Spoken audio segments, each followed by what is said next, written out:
बहुत important topic है, बहुत ध्यान से सुनना। जेनेवा कन्वेंशन क्या है और क्या गाइडलाइंस जेनेवा कन्वेंशन की हमें देखने को मिलती हैं। अभी ये टॉपिक न्यूज़ में इसलिए आ रहा है क्योंकि 24 फरवरी से आप जानते हैं इसकी रशिया और यूक्रेन के बीच में हम लोग को आर्म्ड इन्वेजन देखने को मिल रहा है। रशिया ने आर्म इन्वेड जो है वो कर लिया है यूक्रेन के हिस्सों में, राइट। 24 फरवरी से सशस्त्र हमले हम लोग को देखने को मिल रहे हैं, राइट। और लगातार जो है वो इन हमलों में वृद्धि होती जा रही है। और हमलों के दौरान कई मामलों में ये चीज़ सामने आई है कि सिविलियन इंफ्रास्ट्रक्चर जो है, नागरिक बुनियादी ढांचे वगैरह जो है उसको डैमेज किया गया है, सिविलियंस को भी टारगेट किया गया है, राइट। मतलब कि इनोसेंट लोगों को टारगेट किया गया है, आम नागरिकों को टारगेट किया गया है, राइट। तो ये चीज़ भी जो है वो सामने आई है, ऐसी घटनाएं भी जो है वो सामने आई हैं। और ऐसी स्थिति में मानव अधिकारों के उल्लंघन संबंधी मुद्दों को लेकर चिंता लगातार बढ़ती जा रही है। और जैसे जैसे नागरिक आबादी में हताहतों मतलब कैजुअलिटीज की संख्या बढ़ती जा रही है, संपूर्ण विश्व हमलावर रूसी सेनाओं को जिम्मेदार ठहराने के लिए जेनेवा अभिसमयों यानी कि जेनेवा कन्वेंशंस में निर्धारित मानदंडों यानी कि स्टैंडर्ड्स की ओर उत्सुकता से देख रहा है। यानी कि पूरी दुनिया में हम लोग को देखने को मिल रहा है, यानी कि इंटरनेशनल प्लेटफॉर्म्स की बात करें या कंट्रीज वगैरह की बात करें, वेरियस कंट्रीज की, अब जैसे जैसे रशिया जो है वो अटैक कर रहा है यूक्रेन के ऊपर, सभी कंट्रीज अब फोकस कर रही हैं जेनेवा कन्वेंशन के ऊपर कि रशिया जो है वो जेनेवा कन्वेंशन का उल्लंघन कर रहा है और उसको जो है वो कंपेल जो है वो किया जाए कि ये इस प्रकार से उल्लंघन जो कर रहा है तो उसके खिलाफ जो है वो रशिया के खिलाफ जो है वो कार्रवाई की जाए। रशिया के खिलाफ जो है अब सभी कंट्रीज जो है वो मिलकर सैंक्शन जो है वो इम्पोज करें क्योंकि ये जेनेवा कन्वेंशन के खिलाफ जो है वो जा रहा है। अंततः अगर युद्ध अपराधों यानी कि वॉर क्राइम्स, मानवता के खिलाफ अपराध यानी कि ह्यूमंस के अगेंस्ट या जो सिविलियंस जो हम लोग को देखने को मिलते हैं उनके अगेंस्ट जो अपराध हो रहे हैं, क्राइम हो रहे हैं, नरसंहार जो हम लोग को देखने को मिल रहा है हो रहा है, या आक्रामकता जो हम लोग को देखने को मिल रही है, इसके लिए लड़ाई में भाग लेने वालों पर मुकदमा चलाने के लिए एक जोरदार मामला बनता है। मतलब कि रशिया के अगेंस्ट जो है वो एक बड़ा मामला बन सकता है कि रशिया जो है वो अब टारगेट कर रही है सिविलियंस को, राइट। तो इंटरनेशनल क्रिमिनल कोर्ट जो है, अंतर्राष्ट्रीय आपराधिक न्यायालय जो है, इसमें जांच और सुनवाई के लिए जो फैक्ट्स जो हम लोग को देखने को मिलते हैं, एविडेंसेस जो हम लोग को देखने को मिलते हैं, तो ये बताया जा रहा है कि इस प्रकार की जो एक्टिविटी रशिया की तरफ से हो रही है तो इतने जो फैक्ट्स हैं वो सफिशिएंट है रशिया को जो है मतलब रशिया के अगेंस्ट जो है वो मामला जेनेवा कन्वेंशन के उल्लंघन से रिलेटेड मामला जो है वो फाइल करने के लिए, तो इतने मामले जो है वो सफिशिएंट है। तो ये सब चर्चाएं जो है वो चल रही है न्यूज़ में, जिसके बारे में आपको एक जनरल सा आइडिया होना चाहिए। बट ये पूरी चीज़ है क्या, इस चीज़ को हम लोग डिटेल में समझते हैं। अब जो चीज़ जो मैं बताने जा रहा हूँ वो आपके लिए बहुत इंपॉर्टेंट है, बहुत काम की है। तो जेनेवा कन्वेंशन एक पब्लिक इंटरनेशनल लॉ का एक समूह है, एक ग्रुप हम लोग को देखने को मिलता है। Humanitarian law of armed conflicts के नाम से भी जो है वो उसको जाना जाता है, इसके रूप में भी जाना जाता है। इसका उद्देश्य सशस्त्र संघर्ष, जितने भी हम लोग को आर्म्ड कॉन्फ्लिक्ट्स देखने को मिल रहे हैं, इनका शिकार होने वाले जो व्यक्ति हैं। अब आर्म्ड कॉन्फ्लिक्ट का शिकार कौन लोग होते हैं? एक तो पहली बात सोल्जर्स, दूसरा कई मामलों में सिविलियंस। तो मेन चीज बस आपको ध्यान में रखनी कि जेनेवा कन्वेंशन किससे रिलेटेड है।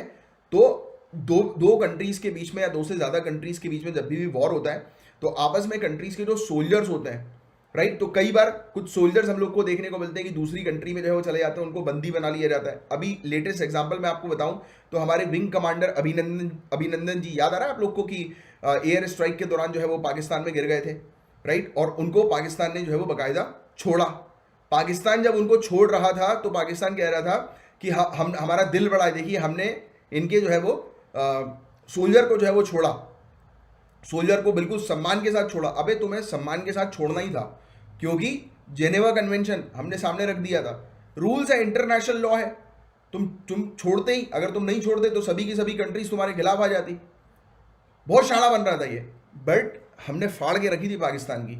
हमने पाकिस्तान को क्लियर वार्निंग जो है वो दे दी थी। हमने उनको कह दिया था कि अगर हमारा बंदा सही सलामत वापस नहीं आता है 24 से 48 घंटे के अंदर, हमने उनको कुछ आवर्स की वार्निंग दी थी, मुझे एग्जैक्टली पता नहीं कितने घंटे का था। तो ये चीज़ हमारे जो प्राइम मिनिस्टर है उन्होंने ये चीज़ कह दी थी। हमारे ऑनरेबल प्राइम मिनिस्टर बहुत इन मामलों में बहुत कट्टर है, बहुत स्ट्रिक्ट है। उन्होंने फ़ोन पर हॉटलाइन पर बात करी और अपनी चीज़ बताई कि अगर हमारा बंदा वापस नहीं आता है तो हम वॉर के लिए रेडी हैं। और हमने अपने तैयार, ऐसा भी नहीं था कि हम रेडी, मतलब इस प्रकार से सिर्फ धमकी नहीं दे रहे थे हम। आपको पता होगा हमारी जितनी भी नेवल शिप्स वगैरह जो है, सबमरीन्स वगैरह है, पूरी की पूरी पाकिस्तान के पास जो है वो हमने तैनात कर दी थी। हमने तुरंत जो है वो, आपको शायद पता होगा, राजस्थान के अंदर इसी दौरान जिस समय ये एक्टिविटी हुई थी, हमारे अभिनंदन जी विंग कमांडर जी वहाँ पर थे, तो हमने यहाँ पर ट्रेनिंग भी करना शुरू कर दिया और जिसका बाकायदा मीडिया में क्लियर कवरेज जो है वो दिखाया जा रहा था, जिससे कि पाकिस्तान को क्लैरिटी हो जाए कि इंडिया जो है वो अब वॉर पे उतर आ सकती है, इंडिया पाकिस्तान पे अटैक कर देगी अगर हमारे विंग कमांडर को सही सलामत वापस नहीं भेजा इन लोगों ने। तो फट गई थी पाकिस्तान की। और दूसरा जेनेवा कन्वेंशन, फिर पाकिस्तान ने जब छोड़ा तो बोलता है कि हमारा दिल बड़ा है इसलिए हमने छोड़ दिया। तुम्हें छोड़ना ही था, क्योंकि जेनेवा कन्वेंशन ये चीज़ बोलता है, इंटरनेशनल लॉ है जो ये चीज़ बोलता है कि अगर किसी कैदी को, सोल्जर को, मतलब इन द सेंस दूसरी कंट्री के सोल्जर को आपने कैदी बनाया है, राइट, तो आपको उन्हें इज्जत देनी है। इसमें क्लियरली मेंशन, अभी हम डिस्कस करेंगे, ऑनर देना है आपको। उन्हें इनह्यूमन तरीके से ट्रीट आप कर ही नहीं सकते किसी भी कीमत पे। आपको याद है एक वीडियो भेजा था पाकिस्तान ने, हालांकि बहुत सारे कट्स थे उस वीडियो के अंदर, शायद आपको इस चीज़ के बारे में पता हो, बहुत सारे कट्स थे उस वीडियो में। पाकिस्तान जब पूछ रही थी, यानी कि उसके जो सोल्जर जब पूछ रहे थे हमारे विंग कमांडर से, तो आपको शायद पता होगा कि उनका बार बार रिप्लाई ये था, am I suppose to give this answer, मतलब क्या मैं ये आंसर जो है वो मतलब मैं अगर नहीं, मतलब ज़रूरी है क्या मेरे लिए ये आंसर देना। और उन्होंने, उनसे पूछा गया था कि आप जो है वो कहाँ पर रहते हैं, तो बोलते ही उन्होंने बस क्लियरली ये चीज़, और इवन उन्होंने तो ये इसका आंसर तक नहीं दिया कि वो किस जेट में आए थे, किस प्लेन में आए थे, वो किस प्लेन में सवार थे वो। उन्होंने बस ये रिप्लाई में कह दिया कि आपको तो शायद इन्वेस्टिगेशन से पता लग ही चुका होगा, but I am not suppose to give this particular answer. Attitude देखो यार, ये होता है ऑफिसर का एटीट्यूड।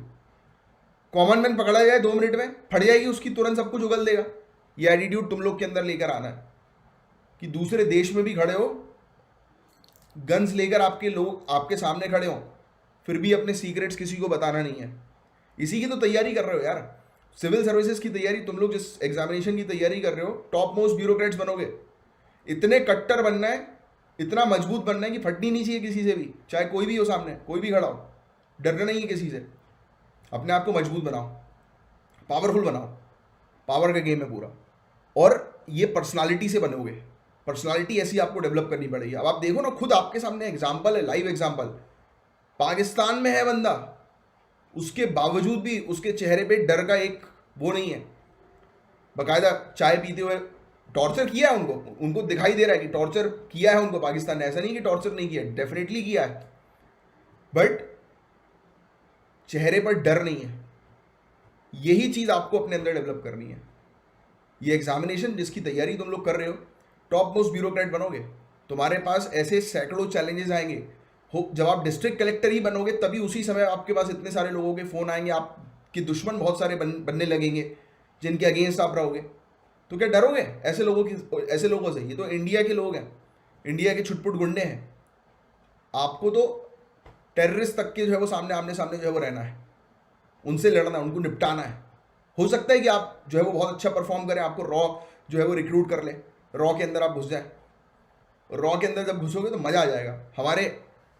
मुझे तो बहुत बेहतरीन लगते हैं यार, जो आपको पता होगा हमारे जो NSA है, नेशनल सिक्योरिटी एडवाइजर, पढ़िएगा उनके बारे में आप लोग, वो रॉ का हिस्सा थे, आईपीएस ऑफिसर थे। नॉर्थ ईस्ट में जो इंसर्जेंसी जो हुई थी उसको उन्होंने जो है वो रिजॉल्व करवाया था। पाकिस्तान में भेस बदल के रहे थे वो काफी समय तक। कौन थे वो? सिविल सर्विसेज का एग्जाम क्रैक करके आगे बढ़े थे, और आप भी उसी रास्ते पे चल रहे हो। सो यू हैव एटीट्यूड, पूरा गेम है एटीट्यूड का, मैंने कहा ना आपसे। सो जेनेवा कन्वेंशन जो है वो किस चीज़ के बारे में बताता है कि मैंने एक चीज़ तो आपको समझा दी कि मेन फोकस बस आपको यही रखना है कि 2 कंट्रीज़ के बीच में अगर युद्ध हो रहा है, एक कंट्री ने दूसरी कंट्री के अगर जो सोल्जर्स हैं उनको अगर कैदी बना लिया, बंदी बना लिया, तो उस कंट्री को जिसने बंदी बनाया है उसे बहुत रिस्पेक्टफुल रहना पड़ेगा उन सोल्जर्स के साथ। पहले इनिशियली सिर्फ सोल्जर से रिलेटेड ये कन्वेंशन था, बट बाद में जाकर इसके अंदर सिविलियंस को भी ऐड कर दिया गया कि आप जो है वो अगर 2 कंट्रीज के बीच में युद्ध हो रहा है तो आप सिविलियंस को नहीं छेड़ोगे, सिविलियंस को नुकसान नहीं पहुंचना चाहिए, राइट। तो ये चीज़ है। तो इनका उद्देश्य सशस्त्र संघर्षों का शिकार होने वाले व्यक्तियों के लिए न्यूनतम सुरक्षा, मिनिमम प्रोटेक्शन, मानवीय उपचार के मानकों, स्टैंडर्ड्स ऑफ ह्यूमेन ट्रीटमेंट और सम्मान की मौलिक गारंटी प्रदान करना है। रिस्पेक्ट ऑफ इंडिविजुअल डिग्निटी, तो ये प्रोवाइड कराना है। जो इंपॉर्टेंस हम लोग को जेनेवा कन्वेंशन का आज की डेट में देखने को मिलता है, तो जेनेवा कन्वेंशन हमें रिमाइंड कराता है कि हमें अगर कोई भी वॉर जैसी स्थिति हो रही है, 2 नेशंस के बीच में अगर वॉर हो रहा है, तो आपको जो सिटीजन्स हैं उनकी रिस्पेक्ट करना है, इनोसेंट्स लोगों की रिस्पेक्ट करना है, चाहे वो किसी भी देश से हों, राइट। और एग्रीमेंट के अंदर हम लोग को देखने को मिलता है कि रूल्स एंड रेगुलेशन बने कि आप प्रिजनर्स को कैसे ट्रीट करोगे वॉर के समय पर, राइट, वॉर सिचुएशन में। और इसमें आपको एक्सप्लिसिटली फोकस किया है प्रिजनर ऑफ वॉर, मतलब कि एक दूसरी कंट्री के जो सोल्जर्स हमें देखने को मिलते हैं उनको आपको ट्रीट करना है ऑनर के साथ, रिस्पेक्टफुल उनको आपको ट्रीट करना है और ह्यूमन कंडीशन में अलाउ करना है कि वो रहें। उनकी जो पोस्ट है उस पोस्ट से उनको जो है वो आपको बोलना है मेजर जो पोस्ट है। आपने शायद पाकिस्तान वाला जो वीडियो देखा होगा तो उसमें उन्हें वो मेजर के तौर पर मेरे ख्याल से वो बोल रहे थे उनको कि मेजर अभिनंदन, आई थिंक विंग कमांडर अभिनंदन। तो वो अपनी पोस्ट के साथ रिस्पेक्टफुल वे में जो है वो पाकिस्तानी सोल्जर्स भी बोल रहे थे, क्योंकि ऑन वीडियो था, ऑन कैमरा था। वी डोंट नो कि कैमरे के बाद जो है वो क्या हुआ है या कैमरा बंद होने के बाद जो है वो क्या हुआ तो होगा, प्रॉब्लम्स तो हुई होगी, ऐसा तो नहीं है कि प्रॉब्लम्स नहीं होगी, उनको प्रॉब्लम्स बहुत से सहन करनी पड़ी। बट फिर भी जब वीडियो के सामने जब वो थे तो उन्होंने एक भी बार जो है वो ये शो नहीं करने की कोशिश करी कि वो किसी प्रकार के डर में है। डर शो नहीं करना है, काय का डर यार।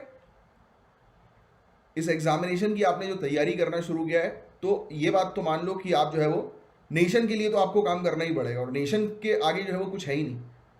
ऑब्वियस ही बात है यार, हमारा नेशन है। अगर कल को आप कुछ ऐसी सिचुएशन में रहे जिस समय टेररिस्ट के आमने सामने हो तो डरोगे क्या यार? इंडिया के सीक्रेट्स बता दोगे? नहीं, मरना प्रेफर करेंगे बट इंडिया के सीक्रेट्स नहीं बताएंगे। This should be the attitude कि मार लो गोली, ऐसी की तैसी तुम्हारी, डरते हैं क्या तुमसे? सो ये वाली चीज़ है। कॉमन मैन डरता है, आप लोग कॉमन मैन की कैटेगरी में नहीं हो, आप लोग ब्यूरोक्रेसी की कैटेगरी में आ गए हो अब। सो प्रोटोकॉल जो है इसने इस्टेब्लिश किया है प्रिजनर ऑफ वॉर को कि उनको उनके नाम और उनकी रैंक से पुकारा जाएगा।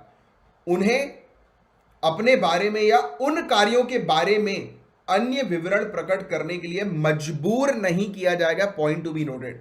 अगर आपने किसी सोल्जर जो है उसको अगर पकड़ लिया है तो आप उसको मजबूर नहीं करोगे फोर्सफुली कि वो आपको अपने कंट्री के सीक्रेट्स बताएं, बट करते हैं।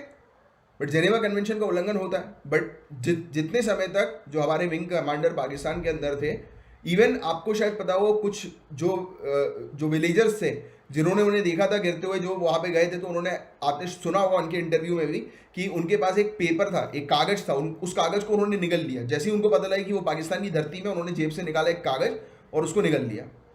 राइट? उनसे जब पूछा गया कि वो कागज में क्या था, रिफ्यूज कर दिया बताने से, नहीं बताएंगे। होंगी शायद काफ़ी सारी चीज़ें होंगी, कुछ चीज़ें, कुछ सीक्रेट चीज़ें, उनको कहा गया होगा कि निगल लेना, निगल लिया उन्होंने। आपको भी ट्रेन किया जाएगा कि हर परिस्थिति में आपको कैसे निपटना है, हर तरीके से आपको ट्रेनिंग दी जाएगी। डोंट वरी अबाउट इट, क्योंकि ये एग्जाम बहुत इंपॉर्टेंट एग्जाम है। आपको ऐसी पोजीशन में बिठाएगा जिस पोजीशन में डायरेक्टली आप इस नेशन के लिए कुछ करने के लिए आपको अपॉर्चुनिटी मिलेगी, जो कि लोगों को नहीं मिलती है। जेनेवा कन्वेंशन, और पहुंचते भी वही लोग हैं जिनके अंदर एटीट्यूड होता है इस तरीके का। तो ऑफिसर लाइक एटीट्यूड बनाओ यार। जेनेवा कन्वेंशन ओरिजिनली सिर्फ और सिर्फ किन लोगों के लिए था? जो लोग सोल्जर्स हैं उन लोगों के लिए था, कॉम्पिटेंट्स के लिए था। फिर बाद में जाकर नॉन कॉम्पिटेंट्स और सिविलियंस को भी इसमें शामिल कर लिया गया।